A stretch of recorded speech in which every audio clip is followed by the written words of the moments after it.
আজকের এই স্পেশাল ভিডিওটি বিশেষ করে সেই সমস্ত ছাত্রছাত্রীদের জন্য যারা বাঁকুড়া ইউনিভার্সিটির আন্ডারে বিভিন্ন কলেজে 2026 সালের শিক্ষাবর্ষে ষষ্ঠ সেমিস্টারে পাঠরত এবং মেজরে বাংলা সাবজেক্টই রয়েছে। কারণ আজকের এই ভিডিওটিতে আমরা মেজরের দ্বিতীয় পেপার অর্থাৎ মেজর 14 এই পেপারটির সম্পূর্ণ অফিসিয়াল সিলেবাস এবং অফিসিয়াল কোশ্চেন প্যাটার্ন ডিটেলসে আলোচনা করব। তার পাশাপাশি এই পেপার থেকে তৈরি করা আমরা যে আমাদের ব্রহ্মাস্ত্র পেইড নোটসটার সুব্যবস্থা করেছি সেটারও কিন্তু ডিটেলস আজকের এই ভিডিওটিতে তোমরা জানতে চলেছ। আমিও ভাবছিলাম এমন একটা ভিডিও তোমাদের উপহার দিতে যেখানে সিলেবাস কোশ্চেন প্যাটার্ন বোঝানোর পাশাপাশি এই সিলেবাস এবং কোশ্চেন প্যাটার্নের উপর ভিত্তি করে আমরা যে ব্রহ্মাস্ত্র নোটপত্রগুলো তৈরি করেছি সেটা যাতে ডেমো আকারে তোমাদের সামনে শেয়ার করতে পারি। কারণ এই পেইড নোটসের মধ্যেই কিন্তু সিলেবাস কোশ্চেন প্যাটার্নটা রাখা আছে। তো এই মুহূর্তে আমাদের সামনে মেজর 14 থেকে তৈরি করা প্রথম অধ্যায়ের পিডিএফ ফাইলটা রাখা রয়েছে। তো প্রথম অধ্যায় থেকে যে 5 এবং 10 নম্বরের প্রশ্নগুলো পড়তে হবে সেগুলোকে এখানে সুন্দর করে রাখা আছে। 2-3টা কোশ্চেন অবশ্যই আমরা ডেমো আকারে তোমাদের শেয়ার করব এবং এখানেই সিলেবাস কোশ্চেন প্যাটার্নটাও কিন্তু রাখা আছে। তাহলে প্রত্যেকটা বিষয় তোমরা এখান থেকেই জানতে চলেছো। তো গল্পটা হচ্ছে আমাদের এই ষষ্ঠ সেমিস্টারে মেজরের 4টা পেপার পড়তে হয়, তোমরা সবাই জানো। মেজর 13 প্রথম মেজর পেপার, মেজর 14, মেজর 15 আর হচ্ছে মেজর 16। তো আমরা এই 4টা পেপারের official syllabus, official question pattern ডিটেলসে অ্যানালাইজ করে বিগত বছরের ট্রেন্ড ফলো করে এবছর কোন কোন কোশ্চেনগুলো আসতে পারে এগুলো পরীক্ষা নিরীক্ষা করে একটা পেইড নোটসের সুব্যবস্থা করেছি, যেটা ব্রহ্মাস্ত্র নোটপত্র। এটার প্রাইস রাখা আছে 1350 টাকা, অর্থাৎ 1350 টাকার বিনিময়ে তোমরা এই মেজরের 4টা পেপার থেকে যা যা পড়তে হবে 2 নম্বরের, 5 নম্বরের এবং 10 নম্বরের প্রশ্ন উত্তর এগুলোকে কিন্তু আমরা তৈরি করেছি।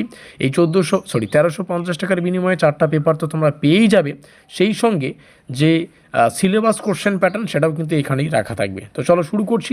এবং নোটপত্র সংগ্রহ করার জন্য এই 1350 টাকার বিনিময়ে তোমরা যদি পুরো ষষ্ঠ সেমিস্টারের মেজর প্যাকেজটা সংগ্রহ করতে চাও তাহলে আমাদের অফিসিয়াল কন্ট্যাক্ট নম্বর এখানে দেখতে পাচ্ছ 7384041536 এখানে যোগাযোগ করে নোটপত্রগুলো সংগ্রহ করবে।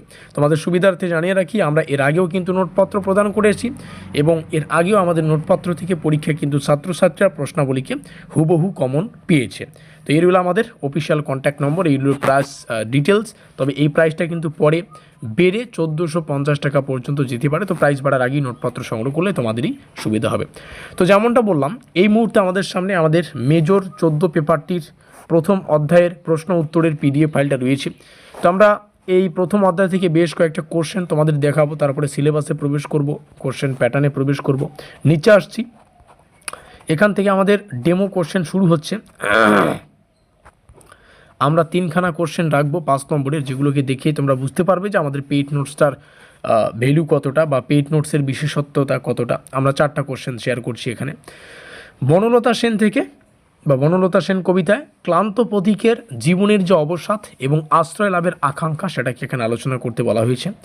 বনলতা সেন কবিতায় বনলতা সেনের যে চরিত্রের প্রতীকী সেটা এখানে আলোচনা করতে বলা হয়েছে।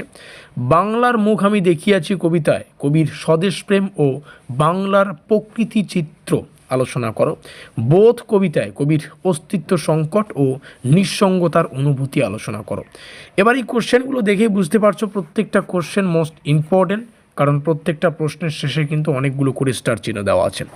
বাংলার ক্ষেত্রে একটা কথা জানিয়ে রাখি, যদি বাংলার ক্ষেত্রে 100% কমন পেতে চাও তাহলে তোমাদের কনসেপচুয়াল পড়তে হবে।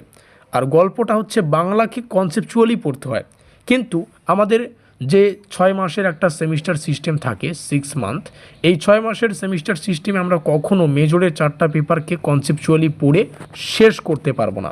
তাহলে উপায় কি? উপায় হচ্ছে তুক্কি মেরে আমাদের কিছু করতে হবে। আমরা পরীক্ষা নিরীক্ষা করে যেটা দেখেছি যে কোশ্চেনগুলো বেশি ইম্পর্টেন্ট সেগুলোকে আমরা এখানে রেখেছি। তবে এটাই কিন্তু ইনাফ নয়। আমি আবারও বলছি, নোটপত্র সংগ্রহ করার আগে এটা ভালো করে বুঝে রাখো, আমাদের নোটপত্রটাই ইনাফ নয়। এটা আমি এই কারণে বলছি কারণ সিলেবাসটা অনেক বড়। সিলেবাসে যদি প্রবেশ করি তাহলে এই বিষয়টা বুঝতে পারবে। প্রথম যে টপিকটা আছে শ্রেষ্ঠ কবিতা হিসেবে জীবনানন্দ দাশের যে নির্বাচিত অংশগুলো, দেখো কতগুলো অংশ।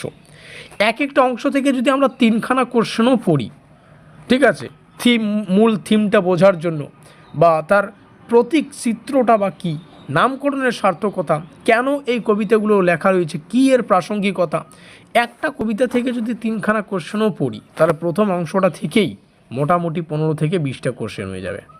শুধুমাত্র প্রথম অংশটা থেকে 5-এর কোশ্চেন বলছি, 10-এর কোশ্চেন ছেড়ে দাও। তাহলে ভাবো এই এত বড় সিলেবাস কীভাবে আমরা 6 মাসে শেষ করব। আমি ভয় দেখাচ্ছি না, ব্যাপারটা এরকমই, কারণ সিলেবাস যেমন সেভাবেই তোমাদের প্রস্তুতি নিতে হবে। আর হ্যাঁ, যারা এখনও ভাবছো, জেগে জেগে স্বপ্ন দেখছো, জেগে জেগে স্বপ্ন দেখলে হবে না, এখন মাঠে নামতে হবে। তো আমরা এটাই বলবো, এখানে সিলেবাসটা সুন্দর করে তোমরা দেখতেই পাচ্ছ, 4টা একক রয়েছে, ঠিক আছে। 4টা একক থেকেই আমরা বিভিন্ন পরীক্ষা নিরীক্ষা করে আমাদের যে কোশ্চেনগুলো বেশি ইম্পর্টেন্ট মনে হয়েছে আমরা সেগুলোকেই রেখেছি।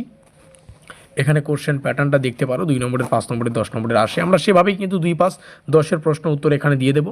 তবে হ্যাঁ, এটা কিন্তু ইনাফ নয়, এর বাইরেও তোমরা চাইলে অবশ্যই কলেজের ক্লাস তো করতেই হবে। দেখো, কলেজের ক্লাস মোস্ট ইম্পর্টেন্ট ব্যাপার, আমাদের শুধু নোটপত্রটা উপকরণ হিসেবে তোমরা পড়বে। অবশ্যই কলেজের ক্লাস, কোনো পাঠ্য বই যদি পড়তে চাও সেটাও পড়বে, এই হচ্ছে পুরো গল্প। তো অবশ্যই নোটপত্র সংগ্রহ করার জন্য আমাদের এই অফিসিয়াল কন্ট্যাক্ট নম্বর, যেটা আমাদের সাথে যোগাযোগ করে তোমরা সংগ্রহ করতে পারবে। প্রেজেন্ট প্রাইস 1350 টাকা, পরবর্তীতে এই প্রাইসটা 1450 টাকায় পৌঁছে যেতে পারে। তো যাই হোক, এই প্রাইসে নোটপত্রগুলো সংগ্রহ করলে তোমাদের সুবিধা। দেখা হচ্ছে আমাদের পরবর্তী ক্লাসে। ভিডিওটি শেষ পর্যন্ত দেখার জন্য অসংখ্য ধন্যবাদ।